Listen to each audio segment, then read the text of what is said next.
Assalamualaikum warahmatullahi wabarakatuh. Perkenalkan, nama saya Novia Bintang Kania dari Penjas 5B, NIM 1803789, absen 5. Baik, di sini saya kenapa membuat video ini? Karena di sini saya akan memenuhi tugas mata kuliah Filsafat Penjas yang akan membahas tentang apa itu makna pendidikan jasmani bagi manusia. Yang kedua, apa fungsi pendidikan jasmani bagi kehidupan. Yang ketiga, apa permasalahan tentang pendidikan jasmani di sekolah dasar. Yang keempat, apa landasan-landasan pendidikan jasmani. Untuk itu, di sini saya akan menjelaskan satu persatu. Yang pertama, saya akan menjelaskan tentang apa makna pendidikan jasmani bagi manusia.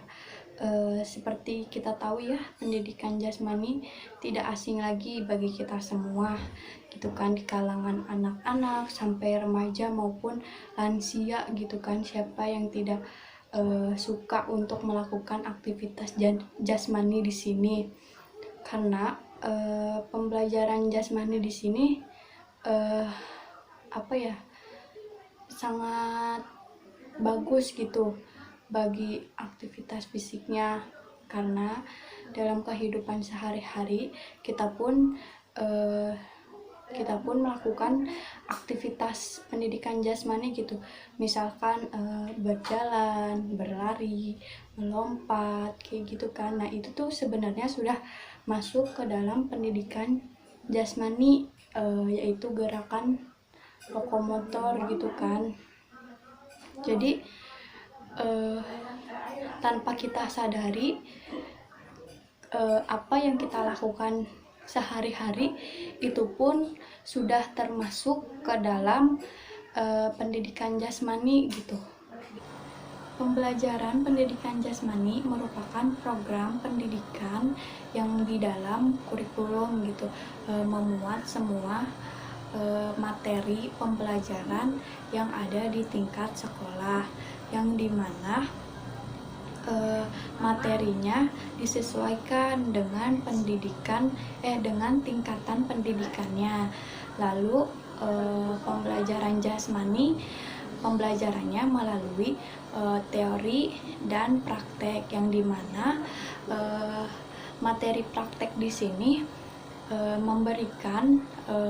memberikan tentang aktivitas gerak gitu, yang bertujuan untuk pertumbuhan dan perkembangan si anak didik secara maksimal gitu. Sedangkan teori di sini memberikan tentang kesehatan pribadi atau kesehatan lingkungan maupun kesehatan budaya lingkungan sehat gitu.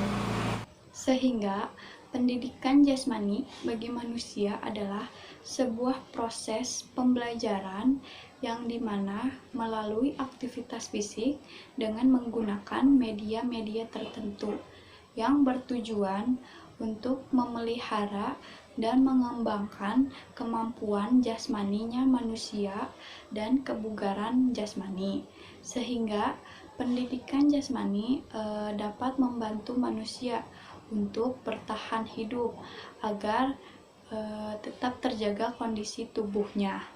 Selanjutnya ada permasalahan tentang pendidikan jasmani di sekolah-sekolah. Di sini permasalahannya ada dari segi guru, siswa, kurikulum, dan sarana prasarana. Untuk dari segi kurikulum, kelangsungan program pendidikan jasmani masih belum berjalan dengan baik, sehingga proses pembelajarannya tidak sesuai dengan tujuan yang diharapkan. Dan untuk segi guru, kurangnya variasi model dalam setiap pembelajaran Penjas, dan metode pembelajaran Penjas masih monoton atau menggunakan metode komandan dalam setiap pembelajaran, sehingga siswa dapat merasa bosan. Lalu Dari segi siswa, kurangnya setiap peserta didik yang dominan dalam melakukan aktivitasnya. Sebagai contoh, dalam permainan futsal, hanya siswa yang ahli dan minatnya saja yang melakukannya. Sisanya ya hampir tidak kebagian jatah untuk melakukan permainan futsal tersebut. Lalu untuk segi sarana dan prasarananya masih kurang mendukung, apalagi kalau di daerah perkampungan masih banyak sekali ya kurangnya sarana dan prasarananya, sehingga guru harus sekreatif mungkin untuk memodifikasi media pembelajarannya. Ditambah dalam kondisi pandemi sekarang hanya melalui online gitu kan, banyak sekali permasalahannya, entah karena jaringan atau tidak mempunyai kuota. Selanjutnya ada fungsi pendidikan jasmani bagi manusia adalah sarana bagi manusia untuk melakukan aktivitas gerak yang terstruktur, karena pada hakikatnya manusia adalah bergerak gitu.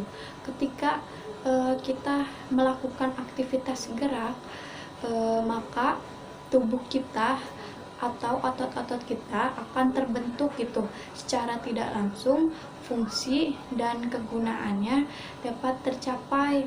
Selanjutnya ada pengembangan keterampilan. Jadi di sini kita meningkatkan keterampilan si anak gitu. Sebagai contoh, misalkan berlari, terus berjalan, melompat gitu kan, kita harus memberikan keterampilan kepada si anak supaya si anak melakukan gerakan tersebut secara luas gitu. Selanjutnya ada landasan-landasan pendidikan jasmani, yaitu jadi kita sebagai guru memberikan model pembelajaran yang mengarahkan setiap siswa ke dalam aktivitas gerak gitu, yang disesuaikan dengan kebutuhan si anak tersebut, sehingga tujuan dari aktivitas tersebut dapat diserap kepada si anak gitu.